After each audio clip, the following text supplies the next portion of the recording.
a handful of soil, a length of copper wire, and suddenly you are no longer looking at dirt the same way.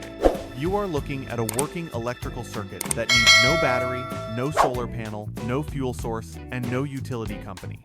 That sounds impossible at first, but the unsettling part is this. The underlying science has been documented in peer-reviewed research since 1799. It helped power telegraph networks across an entire continent. And yet, somehow, it slipped out of public consciousness while a massive legal and economic structure grew up around the idea that electricity must always come from somewhere else, from someone else, and for a price. This is the story of Earth battery technology. Where it came from, how it works, what it actually produces, and why the legal architecture surrounding distributed power generation was shaped in a way that made sure ordinary people never chased this idea far enough to matter. The global energy utility industry generates $1.5 trillion in annual revenue. In the United States alone, residential electricity billing exceeds $400 billion per year. The average American household spends $1,500 annually on electricity. Stretch that across a 30-year mortgage, and that becomes $45,000 handed over to a utility company for something that, under specific conditions, the ground beneath your feet can produce continuously, spontaneously, and for free. That is the nerve this technology touches. Every dollar of that revenue depends on one central assumption. Electricity must be generated at industrial scale, transmitted through centralized infrastructure, metered at the point of delivery, and sold to the end user. Remove that assumption, and the entire business model does not simply weaken, it breaks. But the real shock is that the utility industry understood this long before it became the industry we know today. And the framework that followed in the 20th century reflects just how seriously that possibility was taken. In 1799, Alessandro Volta published his formal description of the voltaic pile in a letter to the Royal Society of London. History books usually frame that moment as the invention of the battery, but Volta described something even deeper than a device. He described the discovery that two dissimilar metals, placed in contact with a conducting medium, generate a continuous electrical potential. He called that conducting medium an electrolyte. In his laboratory, the electrolyte was cloth soaked in salt water. But Volta also noted in his correspondence that mineral-rich water, including groundwater, produced the same reaction. The Earth itself, he understood, was a natural electrolyte. The voltaic pile was not magic. It was a controlled version of something the ground had been doing all along. Then, 39 years later, the theory turned into something far more inconvenient. In 1838, a telegraph engineer named Carl Wilhelm Siemens was working on long-distance telegraph line installations across Europe when he noticed something strange. The earth electrodes buried at relay stations, the ground rods used to complete the telegraph circuit through the soil instead of a return wire, were generating their own current. Not noise, not random interference, their own current. Measurable, consistent, directional. What was happening beneath those stations was not an accident in the usual sense. It was a galvanic reaction forming between the copper and iron components of the buried electrodes and the mineral-rich groundwater around them. Siemens had not set out to build a battery. But really, that is exactly what he had done. He had buried one without meaning to. The Earth, with its dissolved mineral salts and conductive groundwater, was functioning as an electrolyte exactly as Volta had theorized. And the dissimilar metals in the telegraph electrodes were functioning as the terminals of a continuous galvanic cell. He documented it. He reported it. And engineers across the United States and Europe quickly realized what that meant. The ground itself could power telegraph equipment without a generator. Not forever at high current. No, the reaction had limits. But at the low draw levels needed to transmit a telegraph signal, an earth battery was not just possible. It was practical, continuous, and cost-free. Between 1870 and 1890, Western Union Telegraph Company maintenance records documented earth battery installations at remote relay stations across the western United States. These were not urban test benches. These were stations sitting 200, 300, even 400 miles from the nearest generator. Out there, far from centralized infrastructure, copper and zinc electrode arrays were buried in moist ground and wired directly to telegraph equipment. And they produced continuous operational current. Maintenance logs from several of those installations, Records preserved in the Smithsonian Institution Archive of American Communications History describe uninterrupted operation lasting 2 to 3 years without component replacement or external power input. That matters, because it means the Earth battery was never just a curiosity. It was never just a parlor trick or a laboratory novelty. It was infrastructure. It was trusted with operational communications on the American frontier because it worked well enough to matter. But then something even more revealing happened. That history never became part of the standard electrical engineering curriculum that helped build the 20th century power grid. It did not appear in the consumer electrical market that emerged after Edison and Westinghouse.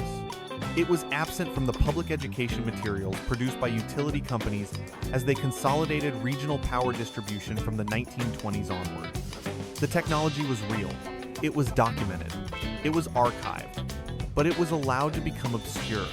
And that, really, is the point. Because obscurity is far more profitable than outright suppression, and far less legally complicated.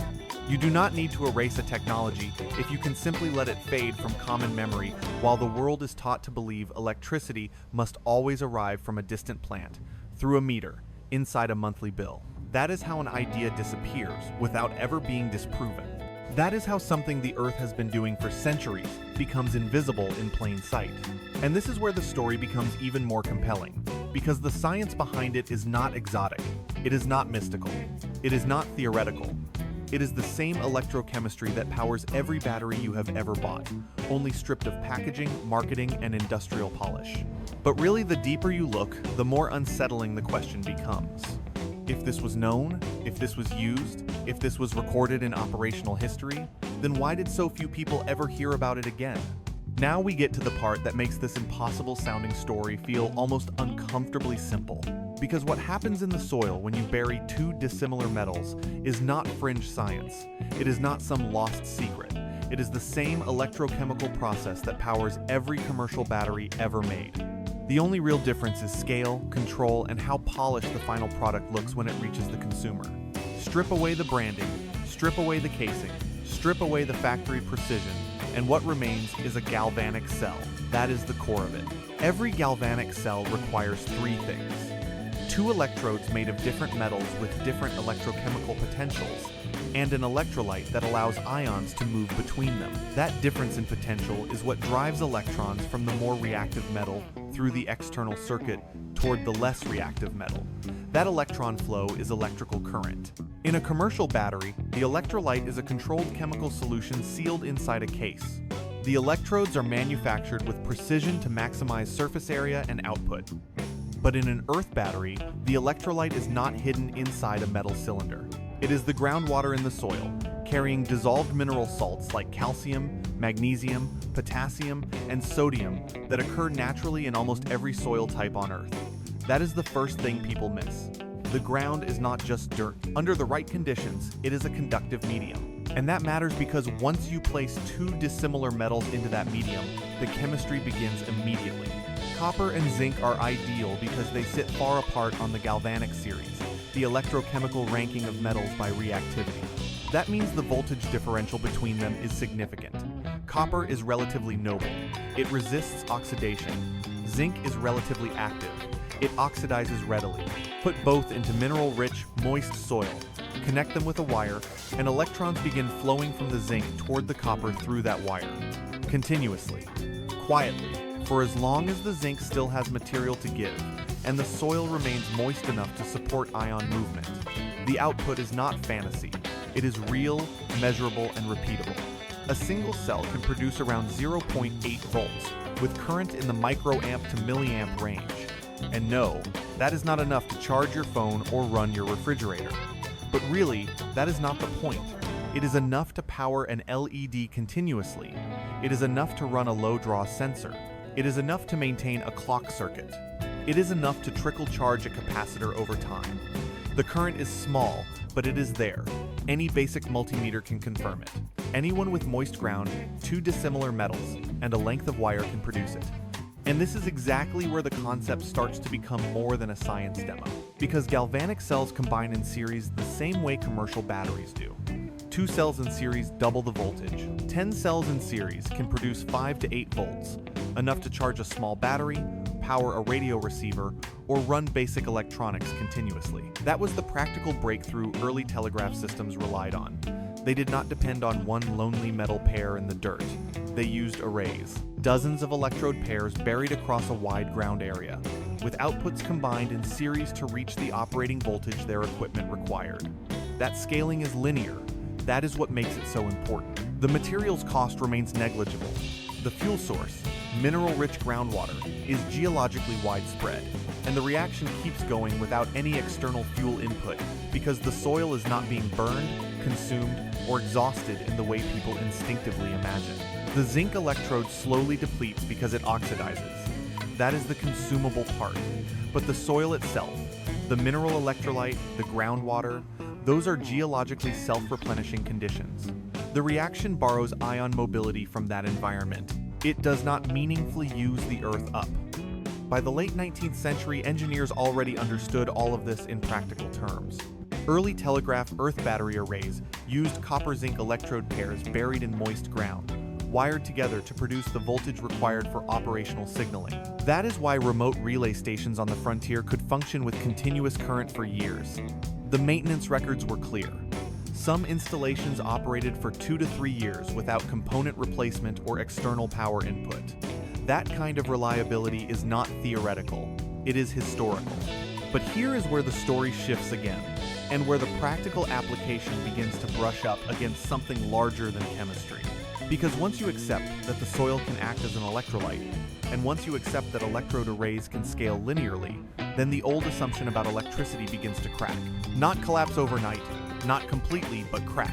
The assumption that useful electrical generation must always be industrial, centralized, and purchased starts to look less like a natural law and more like a market habit. And markets do not like habits being questioned, especially when those habits hold up $1.5 trillion in annual revenue. In 1978, the United States Congress passed the Public Utility Regulatory Policies Act, known as PURPA. Publicly, it was framed as an energy efficiency measure responding to the oil crisis of the 1970s. But within its provisions, and in the regulatory framework that the Federal Energy Regulatory Commission built around it in the years that followed, language took shape that classified unsanctioned electrical generation connected to or interfering with the public utility grid as a regulatory violation subject to significant penalties. The stated rationale was grid safety, infrastructure protection, order, stability. And to be fair, those concerns were real in the context of grid interconnection. But the practical effect was broader than that. Utility companies used that framework throughout the 1980s and 1990s to challenge, restrict, and in documented cases legally pursue homeowners and small operators engaged in independent power generation that had not been sanctioned through utility interconnection agreements. The average person was placed behind a legal barrier, not necessarily a wall against all private generation, but a wall against generating electricity outside the official billing relationship, unless the activity fit within approved rules. Later, net metering and residential solar partially dismantled that barrier. But for a long period, it was very real. It was enforced. And it emerged through a legislative environment in which utility industry lobbying expenditure during the relevant years exceeded $200 million. Now, earth battery technology does not threaten the grid the way a rooftop solar array does. Its individual output is far too low to register as a grid-scale destabilizing force. But really, the deeper issue was never raw output. The deeper issue was conceptual. Earth batteries threaten the premise that electricity is something ordinary people do not generate for themselves. They threaten the cultural assumption that power must be purchased, delivered, and rationed through a formal utility relationship. And when an assumption like that is worth $1.5 trillion per year, it does not need a law with the words earth battery written into it. It only needs an environment where the public never takes the concept seriously enough to explore it. That is how suppression can happen without looking like suppression. Not through dramatic raids, not through confiscation, not through secret files locked in a basement, but through indifference shaped by education, regulation, and habit, through a world in which a person can hold two coins, stand on moist ground, and still never, Imagine that the earth beneath them is capable of generating current. And once that world is in place, the silence does the rest. The next step is where theory becomes something you can actually touch. Because building a working Earth battery is not complicated. It takes minutes. It costs almost nothing. And the results, though modest, are real enough to make the old assumption feel a little less permanent than it did before. Here is where the story stops sounding historical and starts becoming immediate. Because building a working Earth battery does not require a laboratory, a permit application, or some impossible list of parts. It takes about 10 minutes. And if you already have a coin and a zinc nail, it costs almost nothing. What you need are two electrodes made of dissimilar materials.